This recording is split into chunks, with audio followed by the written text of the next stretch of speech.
All right, in the interest of time, I'm going to jump quite quickly in my presentation. I think we have 10 minutes maximum, so we're going to race through it. Okay, Swiss Finance Council is a joint venture between UBS and Credit Suisse, interested in an open market and a dialogue with the institutions.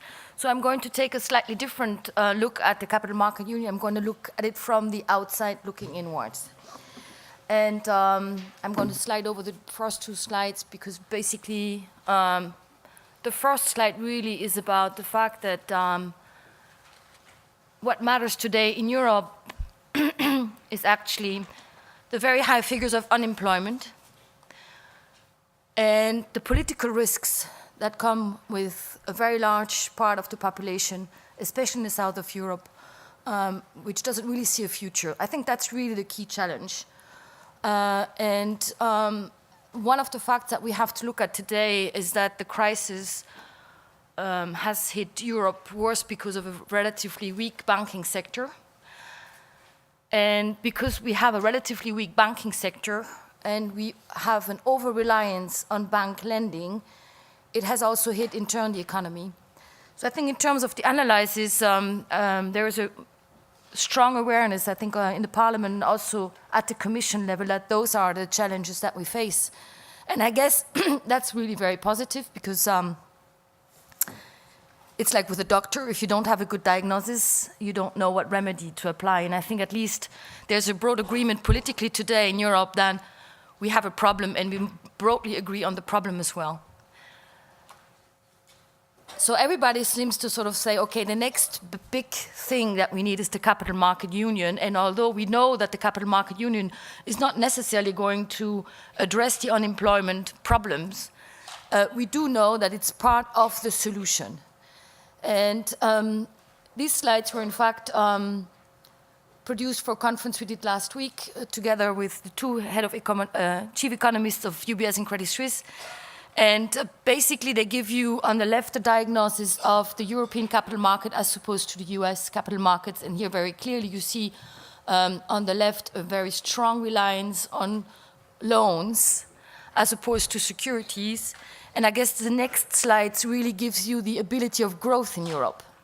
So when you look at the right, what we're trying to show is in blue where the capital markets are in Europe. And the brown or gray columns are really where the US is. And this gives us really a sense of how much we can still improve. Now, we all know that Europe is not the US, and hence what works in the US does not necessarily work in Europe. But at least I think it gives you direction, a sense of direction to travel.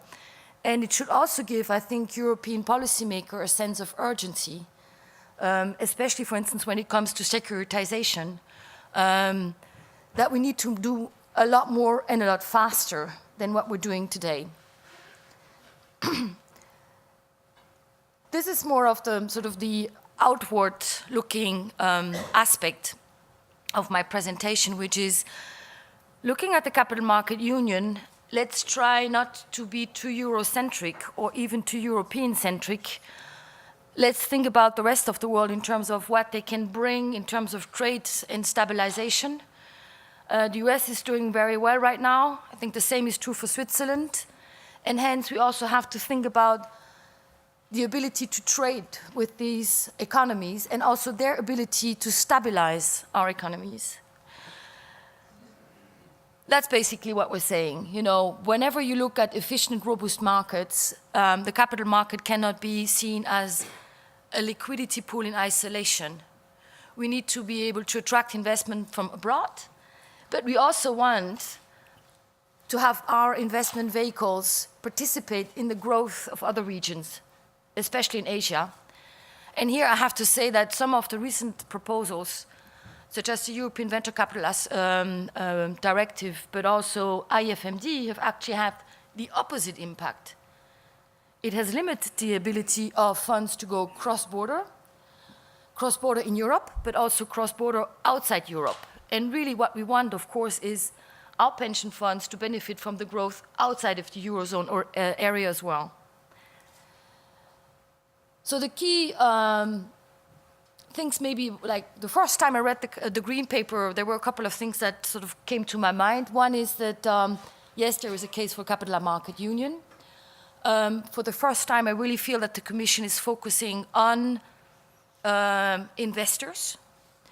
Very often in the past, a lot of the Green Papers and communications that the Commission would write were very much focused on the banks and on infrastructures to some extent, but there was little thought about the retail, the institutional, but also the foreign investors, and I think that's much needed and very interesting. There's also a fresh awareness, I think, that one size does not fit all. There has been sort of maybe a delusion that London could be the capital market for Europe, and we all know that's not true. We know that London serves very well international clients, wholesale clients, but that we need the local ecosystems all over Europe. So we cannot copy-paste the capital market model in the US. We really need to think also small.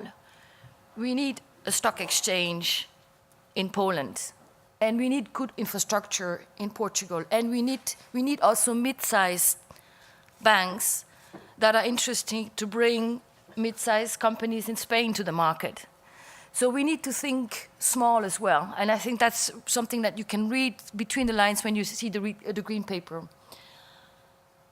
I think the Commission also implicitly and reluctantly admit that maybe we've gone a bit too far and that we haven't impacted enough. A lot of the regulations that came with the drive to translate the G20 recommendations. And if you do a cumulative impact of MiFID, EMIR, and CSDR, which are directives I've followed in the past, you really wonder how they're going to contribute to growth. Especially when you think that there are still 400 regulatory technical standards that will now hit the banks. And I think you probably have heard Paulina, but also Olivier Gasson saying that they will be quite careful when they will calibrate some of those standards, because of course they will do more harm. And I think that comes back to Philip first and most important principle, which is do no harm. And I think that's one of the important issues that we need to do going forward, is for the Commission to have a much better and stronger ability to assess the impact, the long-term impact of regulation in terms of how banks will be able to serve their clients, how SMEs will be able to tap the debt market, and how mid-sized companies will be able to go up the funding escalator and maybe one day graduate into an IPO and become a big provider of jobs in Europe. So the impact assessment instrument of the European Commission really needs to be enhanced. And I think I'm going to finish with that. The slides are a bit longer, but I'm in the interest of time. I think if we still have a little bit of time later on, we can still discuss a bit further. Good. Thank you.